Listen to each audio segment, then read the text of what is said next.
News ಫಸ್ಟ್ಗೆ ಸ್ವಾಗತ. ನಾನು ಕಾವ್ಯಶ್ರೀ.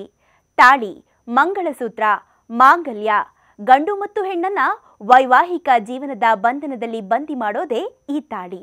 ಭಾರತದಲ್ಲಿ ತಾಳಿಗೆ ಅದರದ್ದೇ ಆದ ಮಹತ್ವವಿದೆ. ತಾಳಿಯನ್ನ ಮಂಗಳಸೂತ್ರ ಅಂತಲೂ ಕರೆಯಲಾಗುತ್ತೆ. ಸಂಸ್ಕೃತದಲ್ಲಿ ಮಂಗಳ ಅಂದ್ರೆ ಪವಿತ್ರ, ಸೂತ್ರ ಅಂದ್ರೆ ದಾರ, ಅಲ್ಲಿಗೆ ತಾಳಿ ಅಂದ್ರೆ ಪವಿತ್ರ ದಾರ ಅಂತ ಅರ್ಥ. ಹಿಂದೂ ಸಂಪ್ರದಾಯದ ಪ್ರಕಾರ ಮಂಗಳಸೂತ್ರವನ್ನ ಗಂಡನ ದೀರ್ಘಾಯುಷ್ಯಕ್ಕಾಗಿ ಧರಿಸ್ತಾರೆ. ಹಿಂದೆಲ್ಲ ತಾಳಿಯನ್ನ ಕತ್ತಿನಿಂದ ತೆಗೆಯುತ್ತಲೇ ಇರಲಿಲ್ಲ. ಮದುವೆಯಾದಾಗ ಕಟ್ಟಿದ ತಾಳಿಯನ್ನ ಸಾಯುವವರೆಗೂ ಮಹಿಳೆಯರು ತೆಗೆಯುತ್ತಿರಲಿಲ್ಲ. ಆದರೆ ಕೆಲ ವರ್ಷಗಳಿಂದ ಈ ಸಂಪ್ರದಾಯವನ್ನ ಯಾರೂ ಪಾಲಿಸ್ತಿಲ್ಲ. ಹೆಣ್ಮಕ್ಳು ತಮ್ಗೆ ಬೇಕಾದಂಗೆ ಬೇಕಾದ ಡಿಸೈನ್ನಲ್ಲಿ ತಾಳಿಯನ್ನ ಧರಿಸ್ತಿದ್ದಾರೆ. ತಾಳಿ ಡಿಸೈನ್ನಲ್ಲೂ ಟ್ರೆಂಡ್ ಕ್ರಿಯೇಟ್ ಮಾಡಿದ್ದಾರೆ. ಫಂಕ್ಷನ್ಗೆಲ್ಲ ಹಾಕೋದಕ್ಕೆ ಒಂದು ಡಿಸೈನು, ಆಫೀಸ್ಗೆ ಹಾಕೋದಕ್ಕೆ ಒಂದು ಡಿಸೈನ್, ಮನೆಯಲ್ಲಿ ಹಾಕೋಕೆ ಒಂದು ಡಿಸೈನ್ ಅಂತೆಲ್ಲ ಮಾಡಿಸ್ಕೊಳ್ತಿದ್ದಾರೆ. ಇನ್ನು ಕೆಲವರು ತಾಳಿನ ಹಾಕೋದೇ ಅಪರೂಪಕ್ಕಾಗ್ಬಿಟ್ಟಿದೆ.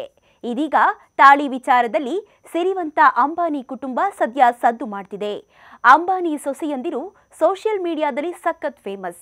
ಈ ವಿಚಾರದಲ್ಲಿ ನೀತಾ ಅಂಬಾನಿ ಮಾತ್ರವಲ್ಲ, ಇತ್ತೀಚೆಗಷ್ಟೇ ಅಂಬಾನಿ ಕುಟುಂಬ ಸೇರಿರುವ ರಾಧಿಕಾ ಮರ್ಚೆಂಟ್ ಕೂಡ ಸಾಮಾಜಿಕ ಜಾಲತಾಣದ ಅಟೆನ್ಷನ್ ಕ್ರಿಯೇಟರ್. ವಿಷಯ ಏನಂದ್ರೆ, ಅಂಬಾನಿ ಕುಟುಂಬ ಹೊಸ ವರ್ಷವನ್ನ ಅದ್ದೂರಿಯಾಗಿ ಬರಮಾಡಿಕೊಂಡ್ರು. ಇದೇ ಸಂದರ್ಭದಲ್ಲಿನ ವಿಶೇಷ ಫೋಟೋವೊಂದು ಸೋಷಿಯಲ್ ಮೀಡಿಯಾದಲ್ಲಿ ವೈರಲ್ ಆಗ್ತಿದೆ. ಅನಂತ್ ಅಂಬಾನಿ ಪತ್ನಿ ರಾಧಿಕಾ ಮರ್ಚೆಂಟ್ಗೆ ಸಂಬಂಧಿಸಿದ ಫೋಟೋ ಅದು. ಉದ್ಯಮಿ ಪತ್ನಿ ಬಳಿರುವ ಮಂಗಳಸೂತ್ರಕ್ಕೆ ಸಂಬಂಧಿಸಿದ ಫೋಟೋ. ಈ ಫೋಟೋದಲ್ಲಿ ರಾಧಿಕಾ ಮಂಗಳಸೂತ್ರವನ್ನ ಕೊರಳಲ್ಲಿ ಹಾಕೊಂಡಿಲ್ಲ, ಬದಲಾಗಿ ಅದನ್ನ ಬಳೆಯಾಗಿ ಪರಿವರ್ತಿಸಿ ಕೈಗೆ ಹಾಕೊಂಡಿದ್ದಾರೆ. ತಾಳಿಯನ್ನ ಹೀಗೆ ಹಾಕೊಂಡಿರೋದಕ್ಕೆ ಕೆಲವು ಟೀಕೆಗಳು ಕೇಳಿ ಬರ್ತಿವೆ. ಅಷ್ಟೇ ಅಲ್ಲ, ಕೈಯಲ್ಲಿರುವ ಮಂಗಳಸೂತ್ರದಲ್ಲಿ ಅನಂತ್ ಅಂಬಾನಿ ಮೇಲೆ ಅವರಿಗಿರುವ ಪ್ರೀತಿಯೂ ಕಾಣಿಸ್ತಿದೆ. ಆ ಮಂಗಳಸೂತ್ರದಲ್ಲಿ ಕರಿಮಣಿ, ಮುತ್ತುಗಳು ಹಾಗೂ ಲಾಕೆಟ್ ಹೊರತುಪಡಿಸಿ ಅನಂತ್ ಅಂಬಾನಿ ಹೆಸರಿನ ಮೊದಲ ಅಕ್ಷರ ಕೂಡ ಇದೆ. ಫ್ಯಾಷನ್ ಆಗಿ ರಾಧಿಕಾ ಮರ್ಚೆಂಟ್ ಕೈಗೆ ತಾಳಿ ಸರವನ್ನ ಕಟ್ಕೊಂಡಿದ್ದಾರೆ. ಇದು ಅವರ ಸ್ಟೈಲ್ ಆಗಿದೆ.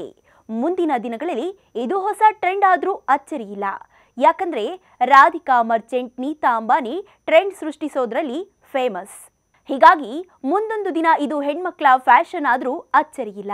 ಆದರೆ ತಾಳಿಯನ್ನ ಕೊರಳಿಗೆ ಹಾಕೋದು ನಮ್ಮ ಭಾರತೀಯ ಸಂಪ್ರದಾಯ. ಕೆಲವರಿಗೆ ತಾಳಿ ಅಂದ್ರೆ ಒಂದು ಎಮೋಷನ್. ತಾಳಿಗೆ ಏನಾದರೂ ಆದರೆ ಗಂಡನಿಗೆ ಕೆಟ್ಟದಾಗುತ್ತೆ ಅಂತ ಅದನ್ನ ಜೋಪಾನವಾಗಿ ನೋಡ್ಕೋತಾರೆ. ಆದ್ರೀಗ ಕೆಲವರಿಗೆ ಅದು ಫ್ಯಾಷನ್ ಆಗ್ಬಿಟ್ಟಿದೆ. ಇದೀಗ ರಾಧಿಕಾ ಮರ್ಚೆಂಟ್ ಅಂಬಾನಿ ಕೂಡ ಅದನ್ನ ಬಳೆ ರೀತಿ ಫ್ಯಾಷನ್ ಆಗಿ ಹಾಕೊಂಡಿದ್ದಾರೆ. ಕೆಲವರಿಗೆ ಸಂಪ್ರದಾಯ, ಕೆಲವರಿಗೆ ಫ್ಯಾಷನ್, ಕೆಲವರಿಗೆ ಟ್ರೆಂಡ್. ತಾಳಿಗೂ ಈ ರೀತಿ ರೂಪಗಳು ಬರ್ತಿರೋದು ಸರಿನೋ ತಪ್ಪೋ ಧರಿಸೋರೇ ಹೇಳಬೇಕು. ಸ್ಪೆಷಲ್ ಸುದ್ದಿಗಾಗಿ ನೋಡ್ತಾ ಇರಿ ನ್ಯೂಸ್ ಫಸ್ಟ್. ನಿರ್ಭೀತಿಯಿಂದ ನಿಮ್ಮ ಪರವಾಗಿ.